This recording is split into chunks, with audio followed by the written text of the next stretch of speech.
All right, a very warm welcome back. You're still tuned to Metropole Business Center. This is Tech Tuesday, where we discuss matters technology. All right, and moving on now, according to the World Health Organization report of June 2021 on road traffic injuries, approximately 1.3 million people die each year as a result of road traffic crashes. Now, this costs most countries 3% of their gross domestic product, with more than half of all road traffic deaths which are among vulnerable road users, pedestrians, cyclists, and motorcyclists. Today, we feature Prodigy Ambulance Services, an organization offering advanced life support and basic life support ambulances for corporates and general public. And joining us in studio is Mr. Wycliffe Mola, who is the CEO of Prodigy Ambulance Services. Karibu sana.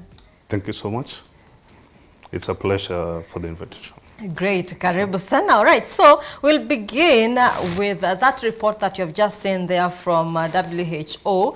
We have seen a number of deaths, accidents occurring in the country, and the ambulances have a critical role to play in saving these lives, Mr. Wycliffe. That is by being on the scene on time. So probably we can start by you giving us an in-depth insight on who Prodigy Ambulance Services is and what you are all about.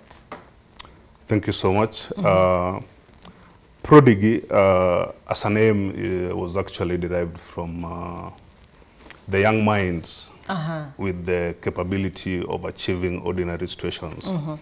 So we ended up having Prodigy Ambulance Services from the brilliant minds who've been in the field of medics for quite some time.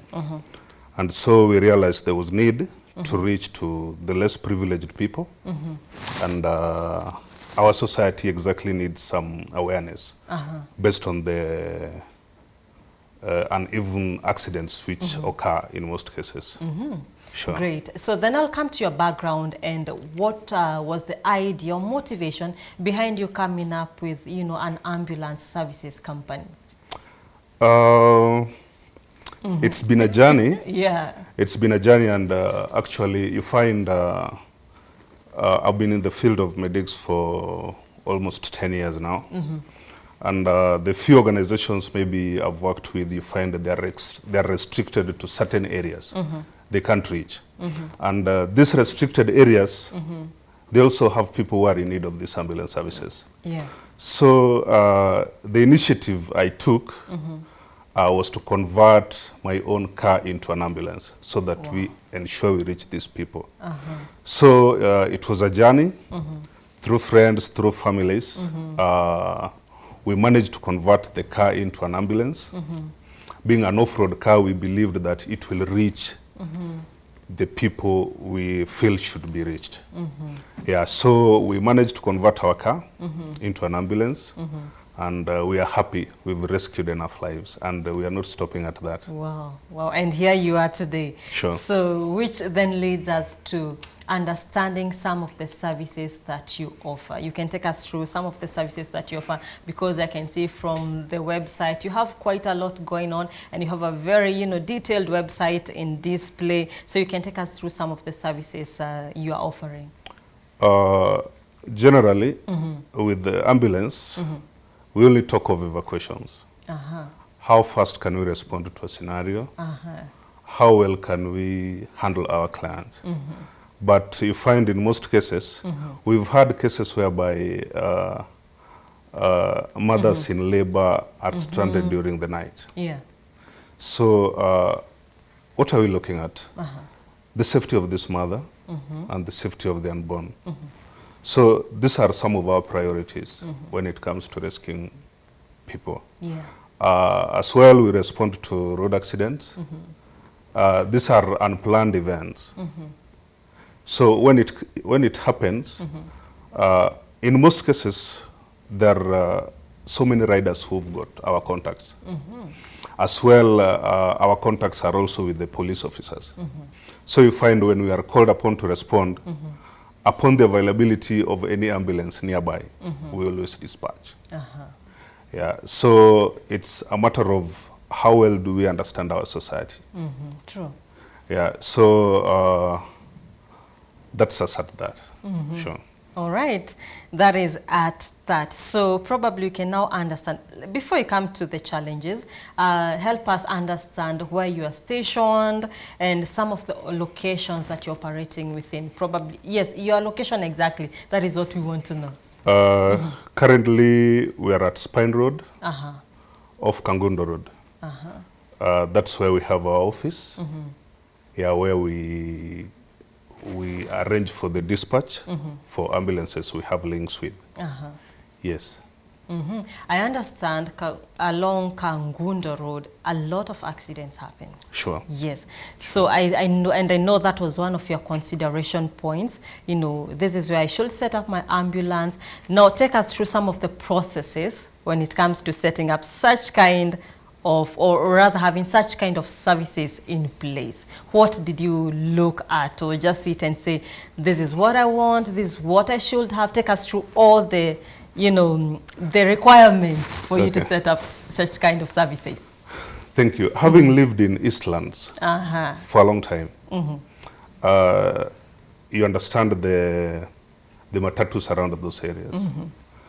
When it comes to discipline, I think it's out of their vocabulary. Out of the windows. And when we sat down and actually, what can we give to our society? We realized that in Eastlands, we really need an ambulance standby. Yeah. When you walk around, you'll find so many ambulances at Uhuru Park. The ones who are at Uhuru Park, they have a taste of where to respond. Not understanding that the whole society needs their backup, irrespective of their paying or not. What we consider here is life. Can we save a life? Or must we be paid before we save a life? So with the many accidents in Kangundo Road, Outer Ring Road, we are always pleased to respond. Yeah. It is something that we can never sit back and wait, because if you hear a call that it is a road accident, don't expect it to be just an ordinary road accident. There are fatality at the scene. So it needs that heart. If you are not really ready for it, you cannot even handle that client. So we found that putting our base around Eastlands would be a very good idea to save the situations around. You know, Eastlands also have so many slums. Yeah. Now, considering them, it was necessary to have ambulance around them. Yeah, and I agree it was indeed necessary, rather it is necessary, because, you know, a lot of the vijijis, ghettos, they believe, you know, ambulance, that is it's a luxury for those ones. Well-off. Yes, for the well-off. But now we can look at the reception. How have they received your services so far? How many are on board? And also you can take us through the app, because you have to download it first. It's an application service that you're offering. Maybe you can take us through the reception, you know, the acceptance of what you're offering to the Kangundo, or rather Eastlands people. You've talked of slums within Eastlands. Yeah. Actually, we took an initiative to walk deep inside those slums. And kuna wale nyumba kumi. We get to link up with these people, the community health workers, and we give them our contacts. So that is when we managed at least we can always respond deep inside those slums. Yeah. And talking about the ambulance app, just as Prodigy dictates, yes, these are some of the ordinary course of nature, which if we find it worth to just come out. It was an idea which I thought of for quite some time, but because ambulances are not as many as taxi, it will take us time to reach everybody. But I believe with such like an initiative, we are at the forefront of making these people feel that sense of belong. If you download our ambulance app, you'll have to sign up. At least you give your details. Don't forget to put your phone number. It's important when you are signing up. They're definitely the prompts. Yeah. Then you log in. Now, currently, we've ensured all sub-counties in Nairobi are with ambulances on standby. Now, we are going overboard. Currently, we are linking up other counties. Great. But in most cases, you know, on a as a private entity, you cannot dictate government assets. So in as much as we'll be having emergencies around those areas, we are trying as much as we can so that everybody to get the service of evacuation. So we are working closely with the private hospitals and private individuals who's got the ambulances. Yeah, like in Nairobi, we have several private hospitals with whom we are working with. One of them being Medihill Hospital. We've never taken a road accident there and missed an opportunity for a pre-hospital care. So in one way or another, during the strike, you find government facilities, Wamegoma. What happens to this client? If you pick up a patient, a road accident, where do you go with the patient? You find the government hospital, which is closer to you, they're on strike. So where do you go? We ended up creating a reputation with Medihill, and they've always been at the forefront to receive this patient for stabilization. Then we proceed to other facilities who can manage the situation. So ambulance app, I think we believe it's the first one in the universe. We believe to go overboard. After exhausting Kenya, we want to go to the nearby countries so that we make them understand that human life is important. And how do we manage the situation? If those countries can get like a dispatch center, which can be managed by the ambulance app crew, it will be easier for them to respond to these emergencies.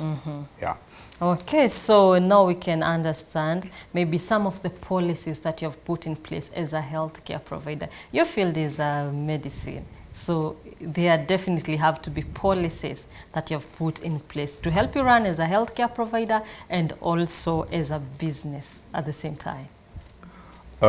Generally, we have a lot based on the policies.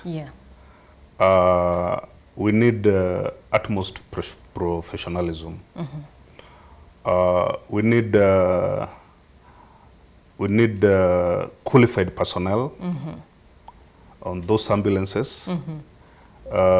We are also looking at a situation whereby both crew should be professionally qualified.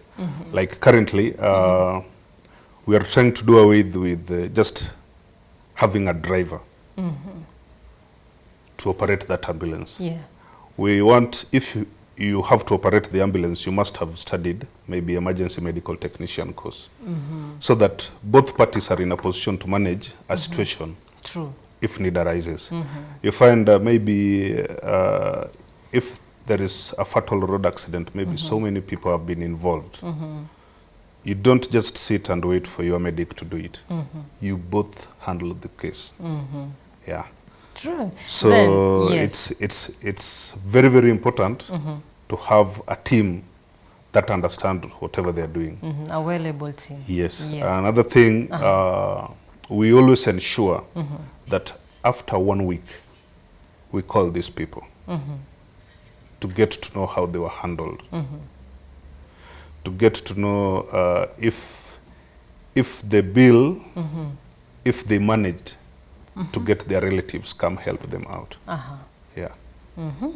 So then let's look at some of the challenges that you faced as we wrap up our conversation.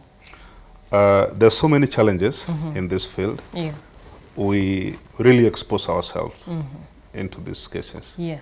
You find maybe a crew has got a client who is not willing to open up that maybe akona COVID. Then on reaching the other end, after thorough examination, you find the client you carried comfortably with you just a surgical mask was a COVID patient. Taking you to personal quarantine so that you don't expose your family into it. Yeah.